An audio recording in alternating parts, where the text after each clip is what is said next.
रूही और रोहित के हुए झगड़े। जी हाँ, रूही और रोहित के झगड़े हुए हैं और भाई क्या ज़बरदस्त झगड़े हुए हैं। ऐसे झगड़े तो अब तक किसी के नहीं होंगे। जी हाँ, क्योंकि रात को सब खाने पर बैठे हुए होते हैं। उसी दौरान रूही हिचकिचाते हुए वहाँ पे आती है, जहाँ पर सबसे पहले वो अरमान को देखती है और दूसरी नज़र वो रोहित को देखती है। उसी दौरान अरमान चाचीसा को कहता है कि मुझे ज़्यादा मत परोसना, क्योंकि मुझे अभीरा के साथ भी खाना खाने के लिए जाना है। और ये बात सुनकर रूही तुरंत से जाने लगती है, जिससे दादी सा रोक लेती है। जी हाँ, जिससे साथ दादी सा रोक लेती है और अभी तुरंत रूही अपनी बात कह देती है, ये कहकर कि अब वो रोहित की तबीयत के लिए यहाँ पर आई थी। अब जब रोहित ठीक हो चुका है तो वो यहाँ से जाना चाहती है। और ये बात सुनते ही रोहित गुस्से से कहने लगता है कि जाओ, तुम यहाँ से जाओगी तो वही सही होगा।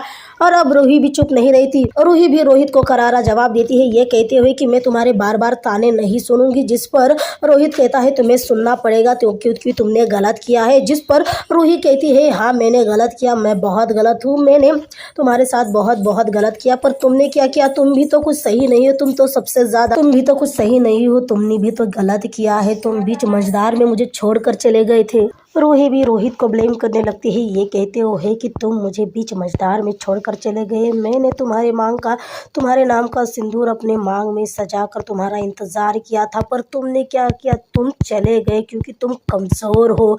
जी हाँ, यही इल्ज़ाम रूही रोहित पर लगाने लगी तो रोहित भी रूही को बताने लगा, मतलब उस पर ब्लेम करने लगा, ये कहकर कि तुमने प्यार किसी और से किया और मुझसे शादी कर तुम्हें लगता है कि तुमने सच में मेरे साथ गलत किया, या तुम्हें ऐसा लगता है कि मैं गलत हूँ? रियली?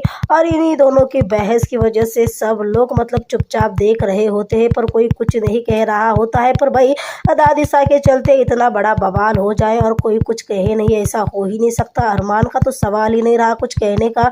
फिर क्या था, दादी सा जोर जोर से प्लेट बजाने लगी। जी हाँ, दादी सा इतने जोर से प्लेट बजाने लगी कि सबके कानों में दर्द होने लगा। तभी तो सबने कानों पे अपने अपने कानों पे हाथ रख दिया। और इसीलिए बाद में जब दोनों रुक जाते हैं उसके बाद दादी सा कहने लगती है कि शोर में अक्सर सही गलत समझ में नहीं आता। और दादी सा दोनों को रोक लेती है, ये कहते हुए कि हमें लगता है कि तुम दोनों बच्चों के रिश्ते को एक मौका देना चाहिए। तुम लोगों ने अपने रिश्ते के बारे में, अपने रिश्ते को एक मौका देकर अपने रिश्ते के बारे में सोचना चाहिए। भाई फिलहाल अगर हालात देखें तो ना तो रूही के ऐसे हालात है और ना ही रोहित के ऐसे हालात है कि दोनों एक दूसरे के बारे में सोचे। जी हाँ, तो ज़रूर देखिएगा ये रिश्ता क्या कहलाता है कि आने वाले upcoming episode. So let's see.